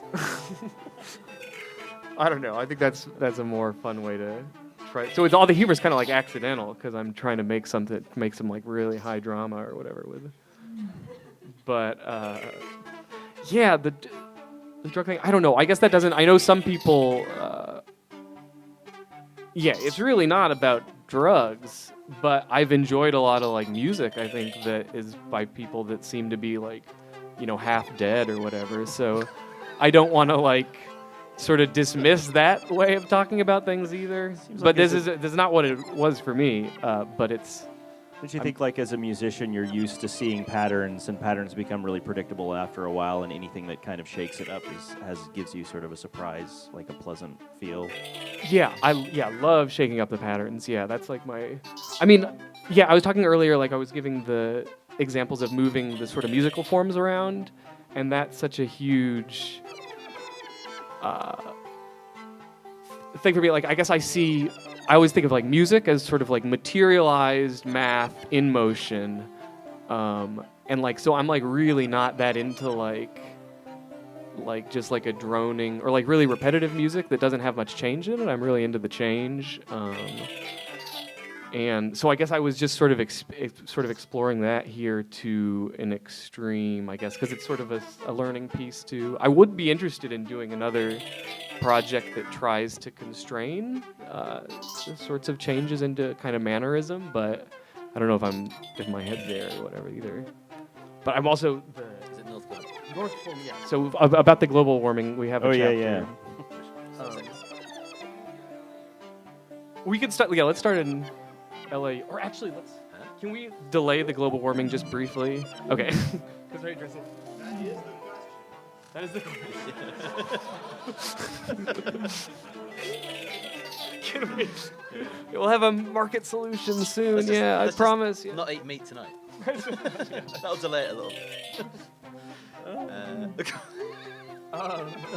Just so you guys know, we're going to get run out of here in like about 20 minutes. So, Okay. yeah.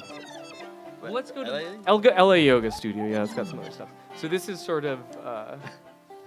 What's the motivation behind like click and press a key? I don't know. It's kind of a typical. No, it's fine.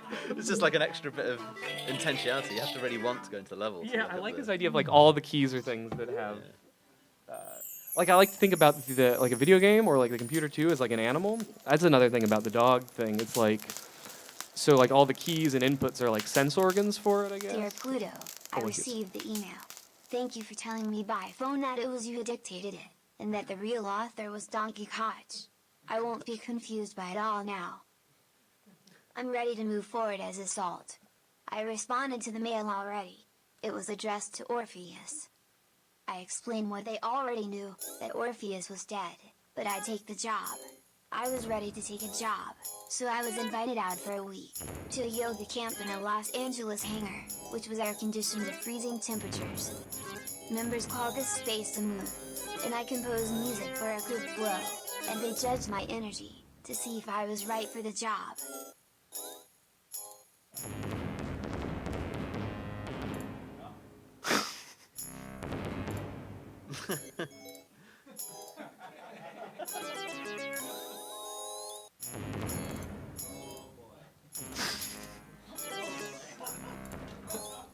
Yeah. I love the aesthetic of messed up vertices and It's the world's first extreme- non-Euclidean dog. Yeah, that's right. I'm gonna clip into it.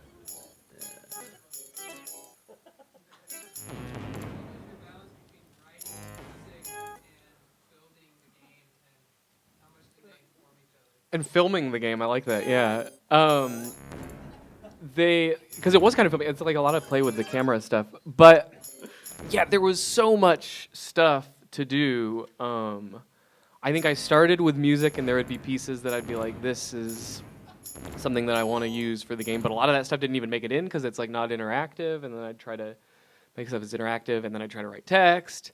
And yeah, I mean, very fragmented. Like I think that's something too about all this like thermodynamic stuff and heat. I don't know. This is kind of speculative stuff because I don't really understand it that much. But I think that They said they loved the music very much, so I was offered a residency right there on the spot. Well, there's a little bit of chatting here, but basically I felt my mind very dispersed into all these sorts of different fields of energy or whatever, which was both kind of, I think that's like what It's been like a heat dream. does. After It's very I like, returned home from that trip, sucks. I got this very strange contract in the mail. I decided to keep my signature ambiguous because the language scared me a little. I didn't want it to be truly binding. Not that I had any say in the matter.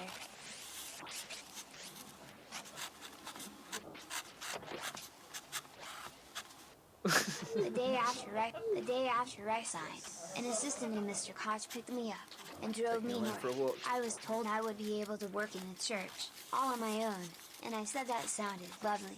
I imagined my future as we drove along, listening to strange news on the radio.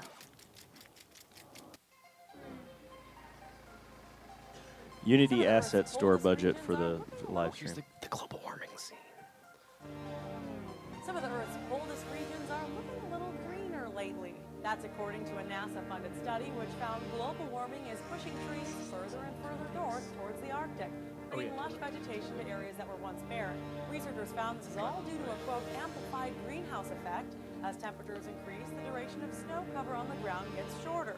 The bare ground then soaks up more heat from the sun's rays than the snow-covered ground would have, leading to warmer air and then more melting snow. The study looked at 30 years of data and satellite images and found... So yeah, I mean, this uses a news clipping. The global warming theme, it's kind of like a ghost theme in there, I feel like. It was something that I was really wanting to deal with, but I was also trying to balance all these other things. So this is the most explicit thing. Unity Asset Store budget. I'm not sure exactly sure how much I spent, but I feel like this Asset Store plus Turbo Squid. I mean, it's kind of remarkable. Like, so this is a racetrack that I bought on the Asset Store for like $20 or whatever. It's like you got to change the camera around, change the weather, change the lighting. It's very expressive stuff. But yeah, I would. Let me try to guess. I would think somewhere between $500 and under $1,000. Because I had some packs, like all the animals, that cost like, there was like an animal pack that was like $120. Great deal though, because it came with all the elephants and wolves and everything. Roger said we better not go near that flag. He said it belonged to the enemy. He said he wouldn't be held okay. You can talk responsible. over it if you Where else is there to go? I took over at the wheel.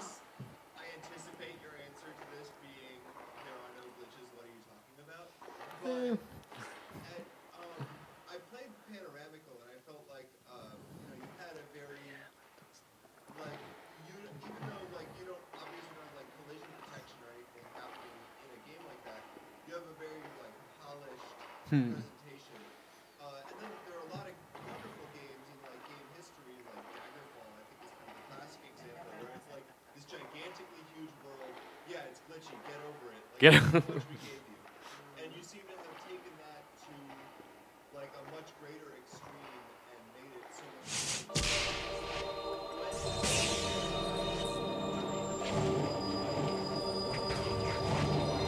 Yeah, well, that's a good question. I mean, like, I think there are some glitches that are like annoying glitches that I want to get rid of. It's mostly like usability stuff. Like, my goal for it is that it would be really quite easy to like play, even while it's moving through like different mechanics and different things. So I would want it as a game, as an interactive space, to not feel glitchy like that. But yeah, basically visually, musically, or whatever, my sort of belief is that like anything goes. You're the one who was excited about the Tristram Shandy, or yeah. I mean, so I think that like that's sort of like an old like. To me, that seems like ground zero of like getting down to work. It's like here's all these materials, and really they ought to be. It's like that John Conway axiom that just like you have two games, any two games can be combined to make a third. Any two configurations of materials can be. So I guess on a lot of the glitches, yeah, I don't even really think of them as glitches or whatever. Like this has some. I guess the clipping is like a big glitchy kind of thing, but that was cool because I don't see it very much, I guess. But I was like, also it allows you to just kind of flow through the environments in a way that it always feels like it's moving. I think like if you can just like pass through most of the objects. Oh yeah, as opposed to having collisions on the.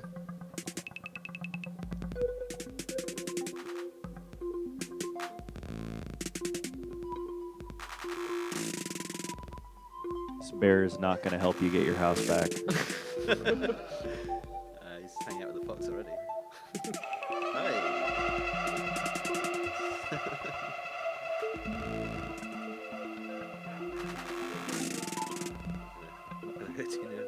Yeah, speaking of glitchy stuff, there's so much fun stuff with like the field of. I mean, so much of this. Someone said, "How did you balance writing music versus filming it?" And I kind of laugh because it's funny. It's like. It's not a movie, but it kind of is, right? And like so much of it is playing with the camera as like a little animal or whatever, that having so much fun with that I don't see the field of view tripping out. The ground seemed to dissolve from underneath me, and as I felt I could see something charging up at the wind station, the airplane docked in the distance. I just had to make it to that plane, and soon enough, I'd be arriving at this winter wonderland, Emeryville North.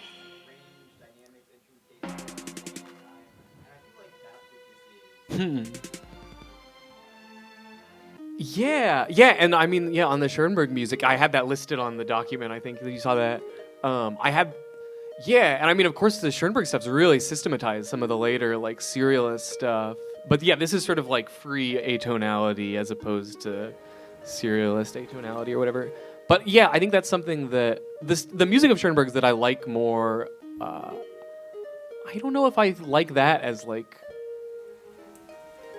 It's really hard for me to identify like when I like something that does change, how much of it I like for its change versus its like constancy. Because I guess that's what I've been working on a lot at this point is like trying to smooth this into a consistent mood in a way, which I know it's kind of all over the place, but I'm like, you know, trying to unify it at this point to some degree.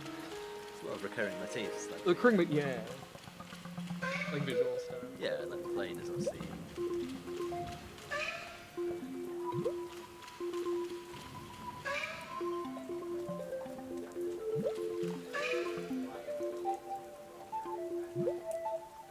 So the narrative is very, yeah, definitely not the second thing. Well, kind of though, because I'd have these ideas like, okay, planes, right? Like I was flying around a lot for different games things, and I was like, you know, I think I hadn't been like thinking about global warming for a long time. Then it got like a big like PR boost in 2014, and I was getting anxious about that and all kinds of stuff at the same time. And I was flying around in planes, and I was like, that's like a potent image that now kind of like freaks me out.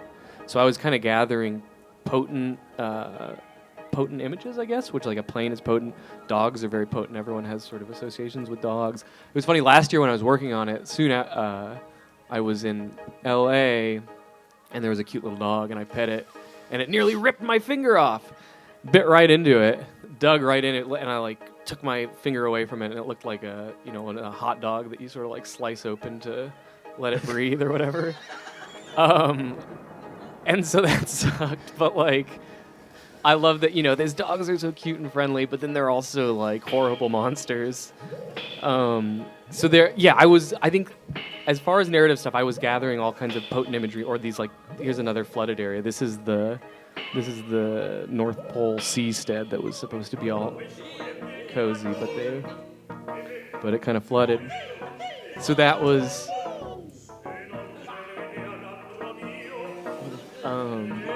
yeah, and the narrative is still, that's almost the thing that as I'm working on it more, I'm trying to tidy that up to make it feel coherent, which is almost like a direct function of like how much time I have available to work on it, which at this point might not be much because I need to like have some money, and I might not be able to get funding for it because it has copyrighted things, even though I might be able to wash that out. But that would maybe work on making it coherent. But yeah. Does that answer something ish? Subject matter, very much, yeah. Subject matter versus being opportunistic with stuff that you see when you're experimenting, I guess. Oh, yeah, that's right. The first part was the opportunistic thing. Yeah, and I think very much a lot of that, too, since I hadn't... with Panoramical, I'd been working in Unity, hooking up all the sound stuff in there. And so it was after working on that for a while that I was like... And then I would go, and while the game was running, I would go, like, screw with Fernando's stuff and be like, whoa, this is crazy. And so then when I started working on it, it was a really exciting thing just to be able to sort of twist the forms around too. So I think half and half kind of, I mean, I guess my natural, how I'd been thinking about things and working before was very much getting the materials there and working with them as just like raw energy or whatever. But then having all these asset store stuff that introduced this whole like field of signs and images that, I'd been more sort of comfortable working with thinking about music as just sort of vibration that doesn't signify anything. It's just sort of materialized, you know, spirit or something. But then all these things, yeah. It's funny because the narrative, there's this sort of like ugly, tasteless process of like having an idea of a potent image. So then you first have that image idea, and then you translate that into a word. And then you translate that word into like a search term on TurboSquid or the asset store, and then you translate that into like money and an exchange. And so there's this very strange kind of, using somehow like money was part of the sort of symbolic architecture of it too, which always is just like weird, but it's kind of makes you uneasy, and I kind of like that though. We're just almost out of time. Is there anything else special in particular that you want to show off? I've played this before. This would be a good place to end, I guess. What?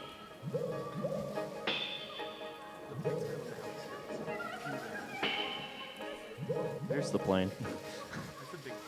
Oh, yeah, I was trying to go to this game.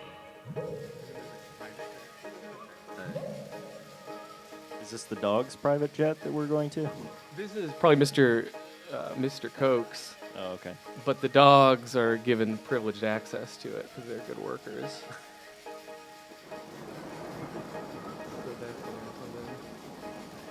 We turn the volume up a little bit. Oh yeah. Ah, what the? This is my favorite part of the game.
The city was never supposed to get so wet.